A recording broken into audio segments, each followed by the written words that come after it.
आप लोगों से बाद में आया और आज खेसारी का गाना चांदी पे देगा। शर्म आनी चाहिए आप सबको। आज एक लड़का छोटा सा भैंस पे चढ़ने वाला आदमी मंगल ग्रह पर अपने गाने को बजवा रहा है। पब्लिक बोलता है तो चलता है, अच्छे अच्छे स्टार बात में बोल रहे हैं, इसका मतलब हमने सुना। ये वीडियो क्लिप देख करके हमको भी 100% ये भरोसा हो गया कि खेसारी लाल यादव जो है बिना कंट्रोवर्सी के आगे नहीं बढ़ सकते हैं। अब वीडियो का पूरा सच्चाई बताते हैं। खेसारी लाल यादव किसी इवेंट के दौरान पवन सिंह को पोक करते हुए बोले थे कि एक आदमी के एक गाना इंटरनेशनल बज रहा है, उसी में उतना खुश है, हमारे 4-4 गो गाना इंटरनेशनल बजता है। उसमें पवन सिंह से मीडिया ने पूछा तो पवन सिंह ने रिप्लाई दिया कि उनका गाना जो है अब अंतरिक्ष में भी बजेगा। और अच्छा बात है, भोजपुरी समाज के स्टार के गाना अगर 4-4 को इंटरनेशनल है तो सिंपल सा फंडामेंटल था। और ये चीज था जनवरी के।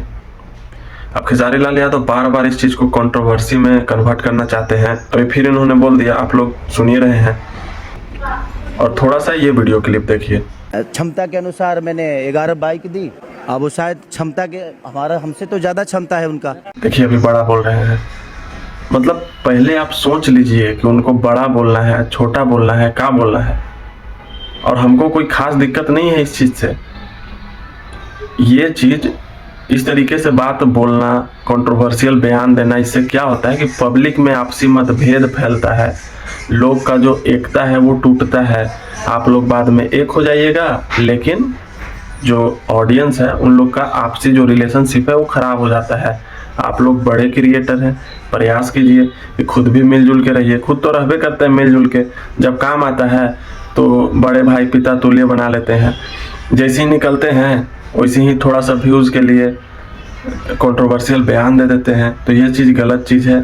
आप लोग जब भी कोई इवेंट कीजिए उसमें बोलिए कि भाई लोग सब एक होके रहो, एक रहोगे तभी नेक रहोगे और सेफ रहोगे। एक रहना बहुत ज़रूरी है।